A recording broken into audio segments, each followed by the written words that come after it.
দেখো এখানে গাছগুলো কি সুন্দর, ফুলের বিভিন্ন রকম সিজন ফ্লাওয়ারগুলো।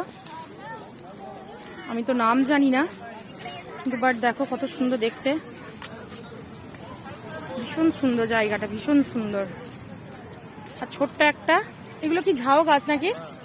ছোট্ট একটা ঝাউ বন, কি ব্যাপক না দেখো। এই যে নিচেগুলো ভীষণ সুন্দর, ভীষণ সুন্দর। ছোট্ট একটা পার্কও আছে বাচ্চাদের, চলুন ওটা ঘুরে নিয়ে আসি একটু। এখান থেকে স্নান করতে যাওয়া, এই পার্কে আবার কিছু লাগবে নাকি? টিকিটের ব্যাপার আছে নাকি? নেই বোধহয়। না না না না না, ওইটাই টিকিট শুধু। না, এই পার্কের জন্য টাকা লাগবে না। স্নান করতে, এখানে স্নান করতে হলে 50 টাকা করে নেবে। আর